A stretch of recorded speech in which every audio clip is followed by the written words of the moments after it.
I know. Right. I'm gonna be that guy. We're gonna make that bet. What bet? Now you want to bet? Now you want to bet? I'll bet on that. Oh, okay. I'll bet on that. All right, what do you want to bet? I don't know. I don't know. You can't be Glizzy talking smack costume. and you ain't know shit. You can't. Dang. This is Cruz Boxing Score Card.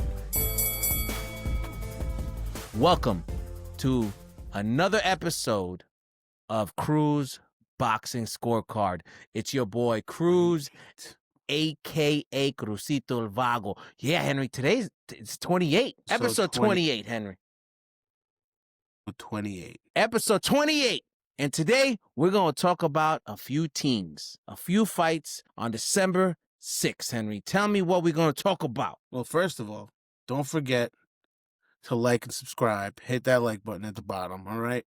Yeah. What we're going to talk about is this past weekend, we got a handful of fights. We got Isaac Cruz versus Lamont Roach, which was a majority draw fight. Nathan Palmer had a 113-113. Corey Santos had a 113-113. And then Chris Tellis had it 115-111 Cruz. So I agree with Chris Tellis. Yeah? Yeah, I thought Isaac Cruz his power punches were like way more explosive than what Roach threw. You know, obviously Isaac Cruz did the usual thing, starting strong and then, slowing down towards the end. But, Lamont Roach is nice, though. I give it to him. He's nice. What did you think? I don't know what fight I watched because I feel like I had Lamont Roach winning. I had the fight 116-110 for Roach. The reason, even though he went down a couple, I think he won a lot of the rounds and it was super close. I think he outboxed him. I think he was better on his feet. I know he went down. He went down twice. Once. So what happened was he went down once. Yeah, he went down once in the 7th round. No, he didn't. No. No, it was a third round. It was a third round. Went down the 3rd round, and then the ref took a point from Cruz on the 7th. Now imagine Cruz didn't get that point taken away. We would have won. He would have won. Yes. And this is what I'm talking about. You got to be a master technician in the ring. You need to be able to control yourself. And he is in his head. He has this one way of fighting, just bully down his opponents, and he sees red. That's all he sees in the ring. If he had a little bit more self-control, I think he would have gotten the W from the other judges that scored it 113-113. But I had Lamont Roach winning. The rounds were pretty close. I think Roach created those angles that we love to see. He got out of the telephone booth, but the problem too, which I didn't understand too, he was inside. He was fighting inside, and I don't understand how these past few fights I've watched, these fighters not using their heads. I guess they want to throw hands. Show. I agree with Chris Tellis. I had 115-111 Cruz. I honestly felt that Roach didn't win like really any rounds at the beginning. He didn't really start winning until Cruz lost that point. And then I feel like I gave the last 2 rounds to Cruz because I feel like his punches are just more explosive than Roach. Like he just hits harder. So I feel like 2-3 of Roach's power punches counts as 1 of Cruz's power punches because they're that much more powerful. You could just tell that they were way more effective. But Roach can take a punch. He looked really good. Yeah, and it sucks because his last 2 fights were draws. I want him to rematch either or Tank or Cruz. I'd like to see those happen next. Yeah, no, that's true. Pitbull did land the stronger punches. We all know he's strong. He didn't land the most punches. He didn't land the most punches. Look at these ConcuBox numbers, Henry. Total body punches landed was 191. From Roach's 467 that he threw. All right. He scored 40%, 0.9% of body punches he landed. Cruz landed 159 out of 544. But so he missed a lot more. He did miss a lot, but that doesn't That doesn't mean anything though. It does mean a lot when you're missing the punches and you're not landing on the button. But the punches that landed were devastating. Looked like they hurt more. Yeah, yeah. You have to look at it that way. I think That's they how I did see it. hurt him a little bit more, but again, I think it was a little bit of a closer fight. And even the judges, I think the rounds were closer to judge than anything. And me hearing what the judges had to say, I was a little confused. I was like, did I watch the same fight? And a couple of these fights on this card, I felt the same way. I don't know, maybe I'm off. I was off on my judging game on Saturday. I think I think they should run it back. There's another tie. Henry, let's talk about Roach in these past 2 ties. What's going on with I Roach? think Roach is nice. Yeah. I think Roach won against Davis. So, but this fight, I think Cruz won. Remember, we were both saying like if Isaac Cruz comes in with the same game plan as he always does, that Roach is gonna win, right? But remember, he made him hit the canvas first time in his career. His punches looked better. I understand, like Roach looked really nice, but those punches didn't do anything. They didn't do anything. They didn't phase him. Like I understand, like the point is to get, the point of the game is to hit without getting hit. But these punches look more devastating. But it also happened in Texas because I think it happened in Texas. I think it was fair because it was really close. It was really close. But I'm telling you, if they didn't take away that point in the 7th, Cruz would have taken the bag. Well, that math is mathing because the judges scorecards, they took away a point for Roach's knockdown in the 3rd. So it would have been 114 if he didn't get knocked down, but he got 113 for that knockdown. And then Pitbull with that one takeaway went from 114 to 113 again. The knockdown's a knockdown, baby. The way he hit his glove touched the canvas, he turned around, he spun around. It was a clear knockdown. The point taken away from Pitbull, I just think is discipline. I think he needs to be more disciplined in the ring, and if he does, he'll win more fights at the end of the day. All right, so let's go on to the next fight. We have Stephen Fulton versus ShaquieFoster. What did you think about that fight? Foster won. Ice water. My God. ShaquieFoster. I think it's pronounced Oshaki. It's ShaquieFoster. Oshaki. Okay. So he ends up winning the fight. We both of us predicted that he was going to lose. Right. Because of Fulton's last fight. Yeah, his pedigree, his past history. But the thing is, after he missed weight, I was like, oh no. That's people. This is a big tell. When a fighter misses weight, that means a couple things. You shouldn't be in that division because he's too big, right? I think these are my personal opinions.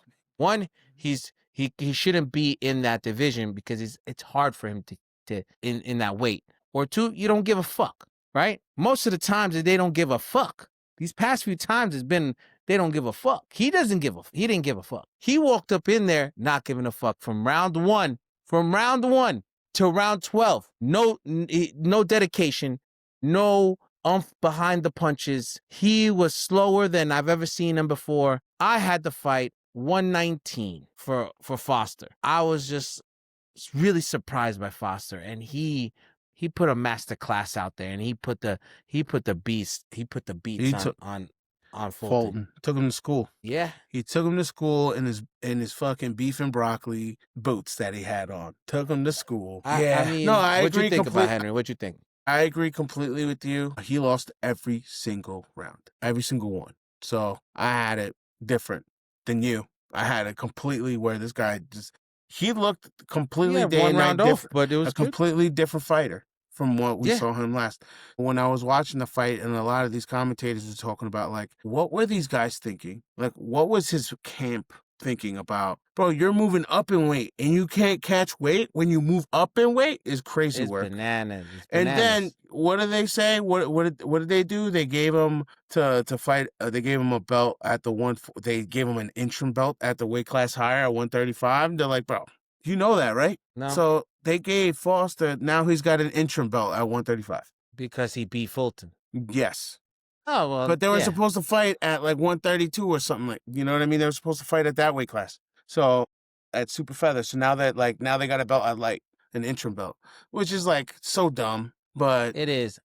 But I honestly, Fulton needs to go back into camp. I don't even want to, I don't even know who I would want him to fight next. I want to see. I Man, want to see Foster fight somebody. You know, I'd rather see yeah. Foster fight. Yeah, I don't want to see Fulton fight Foster again. He got outclassed. I want to see him fight Brandon Figueroa, give that guy another chance because he would beat the Fulton that showed up on December 6th in the ring.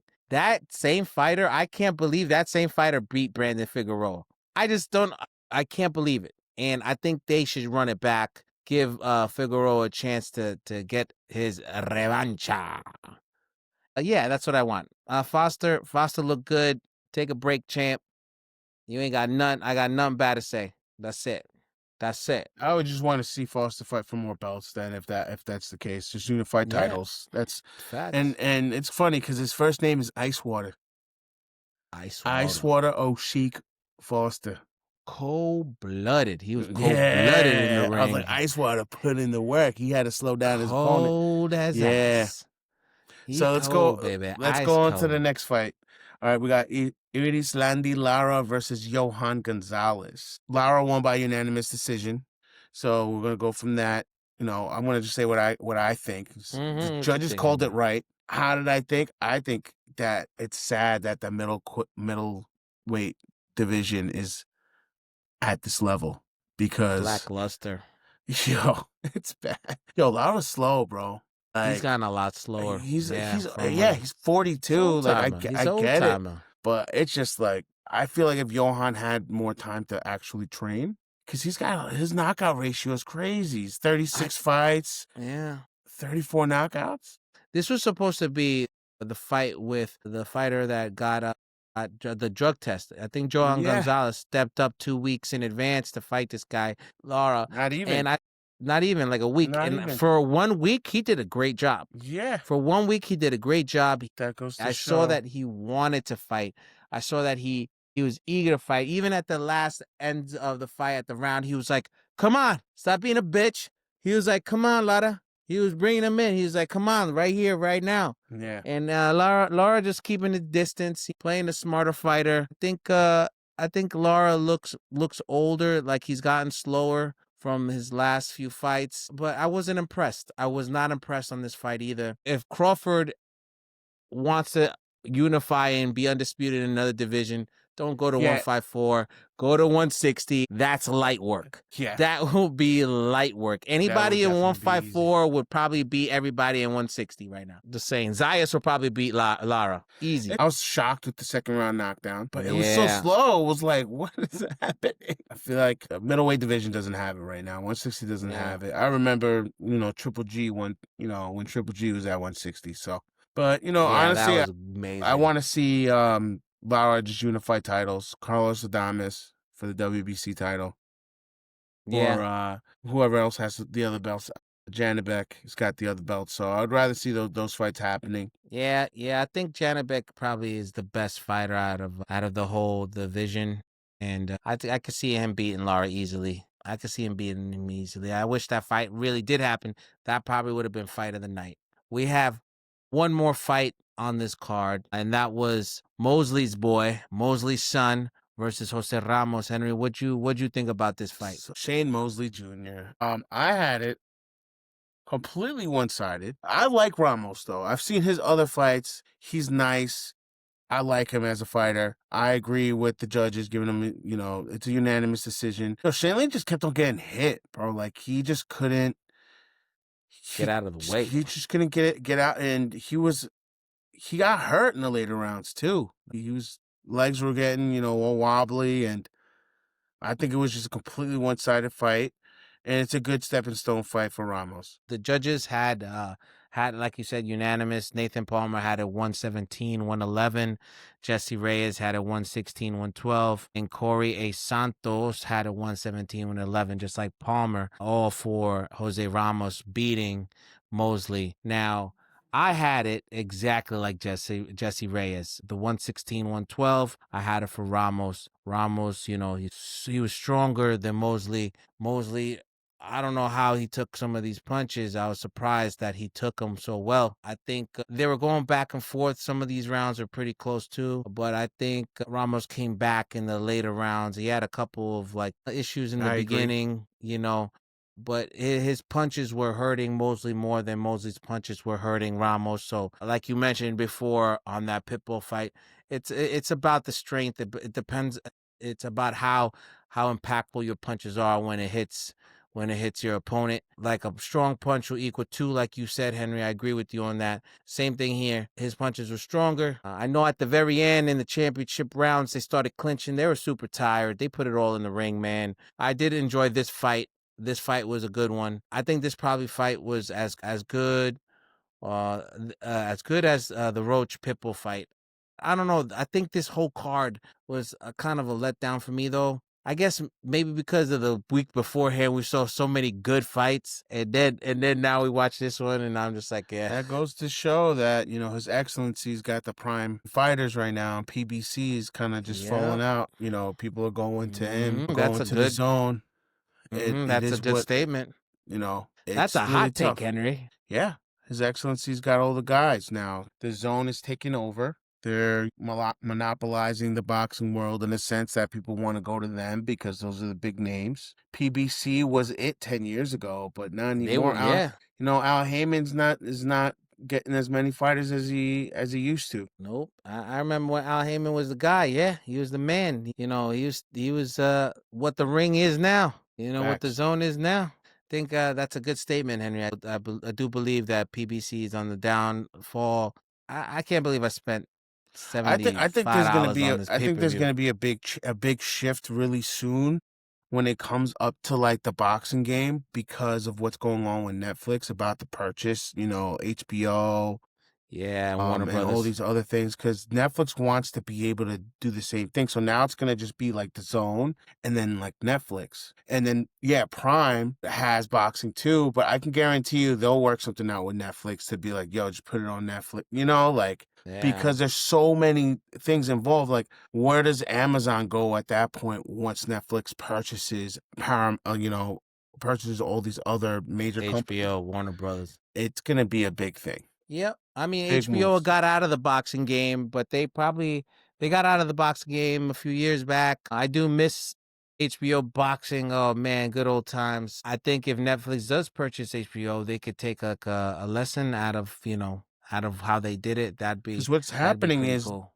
Because what happens is, too, that you have to see is Amazon has the rights to the HBO boxing, all the old school, fights, and they air them on their live stuff for free. So now what happens when HBO is owned by Netflix? Netflix can be like, nah, we're taking that back now. So now even more boxing is going to be involved in Netflix. I'm just seeing that shift now. It's going to happen. Yeah. All right, so let's talk about some upcoming fights. So what we're talking about this weekend, we got Friday the 12th. We've got the WBA heavyweight title against Kubrat Pulev and Murat Gusiev. I have not seen any of these guys fight, but I'm going to be watching it. It's on the Zone if you guys want to check it out. And then Saturday the 13th, we got Badu Jack versus Norer Mikhailjan. That is for the Cruiserweight WBC title. So that's on pay-per-view.com, so you'd have to obviously get the pay-per-view for that. Yeah. I think they're fighting for the first one is the first fight with Pulev. This is not it's a regular heavyweight title, so it's not like the actual title, There's too many different ones, man. Usyk has the actual title. Usyk has the actual title. So it's gonna be in the Zone, like you said. And I think the next big fight, Henry, that's happening is probably the Jake Paul versus Anthony Joshua fight. I think that's in 2 weeks. That's in 2 weeks. But I'm hearing that they're canceling it. I don't know what's going on with that. He put some stuff on Twitter that it wasn't gonna really something's going on and it's not really gonna happen. But I think it's still. But that's I think it's still gonna happen. Yeah, that's I think that's still gonna 19th. happen. And then the 27th is a real deal fight, which is Enua's fighting this guy named David Picasso. Yeah, that's on the 27th. This one's gonna be good. I think this one's the old Japanese fighters. This is like a Japanese card. Like everybody's Japanese is fighting on that card. Henry, what do you think? What do you think happens in this Jake Paul versus Anthony fight? Give me your prediction on that. I think Anthony Joshua's going to take it. This is the first legit real boxer other than Tyson Fury's brother, because I don't even consider Tyson Fury's brother to be a legit boxer like Anthony. You have to remember, Anthony Joshua's an Olympic gold medalist. He had multiple titles, but now I think Anthony Joshua's gonna take it. He's gonna win. This is a big move for Jake Paul. It is. I respect it. If Jake Paul wins, bro, that'll be crazy. It's gonna. But the ridiculous. thing is too, like Jake Paul cherry picks his fights. We all know this, right? He's picking not somebody in his prime. He's picking somebody's on the decline, somebody who just had a loss against Danny Dubois, and it got knocked out and put a crater in the freaking ring the way he got knocked out, like Yamcha. So I mean, picking him, he's banking that he's gonna knock him out. You know that? He's banking that he really thinks he's gonna knock out Anthony Joshua, and I don't know if he has that power, man. I don't think he has that power to knock out that man. And he has to reach for. He has to reach. He has to reach for Anthony Joshua. We'll see. There's a reason why it's only 8 rounds. I think Anthony Joshua's making his biggest payday of his career. Yeah. Get that money, baby. Yeah. These are the only fights for the remainder of the year. Hopefully next year, we're going to start out with a banger. Yeah. MSG. Yep. January 1st. January 31st. January 31st.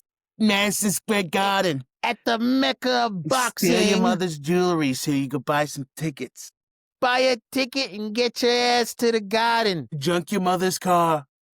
Get the $500 from the junkyard. If you ain't got a Uber money, just hop yourself on the back of a garbage truck and get to fucking Madison Square Garden to watch this fight. Get yourself there, because it's going to be a great fight to watch. Teofimo Lopez versus Shakur Stevenson. Henry, who you got winning on this fight?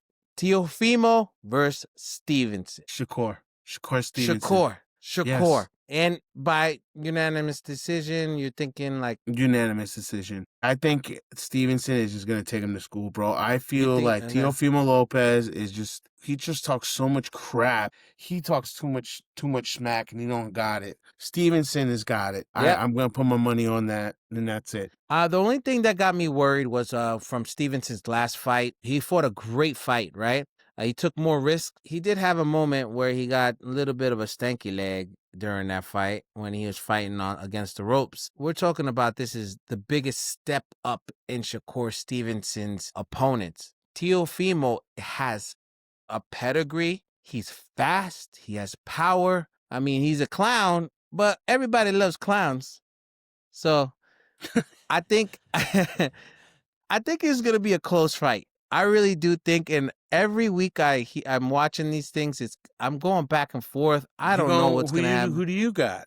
I don't know, man. If Teofimo, if the Teofimo that beat freaking Loma shows up to the ring, it's going to be a problem. If the Teofimo that lost against Cambosa is showing up to the ring, it's going to be easy work for Shakur. So I just, it just depends on how he shows up, and I think he's not taking it lightly. I don't know. I want Teo to win. I know. Right. I'm gonna be that guy. We're gonna make that bet. What bet? Now you want a bet? Now you want a bet? Yeah, I'll bet on that. Oh, okay. I'll bet on that. All right. What do you want to bet? I don't know.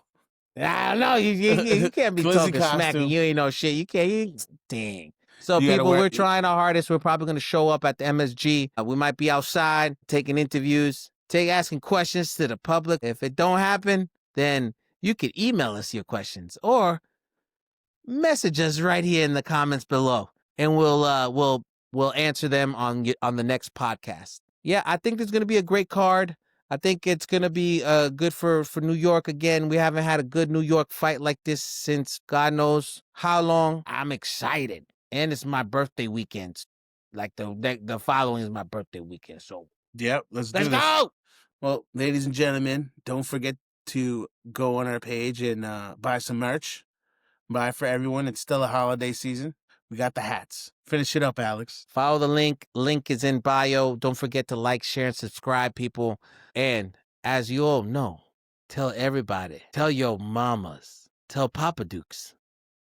Tell your cousins, tell your friends, tell your babysitters, tell your kindergarten teachers, husbands, whoever. Tell them all to come and watch Cruz Boxing Score Card. We out.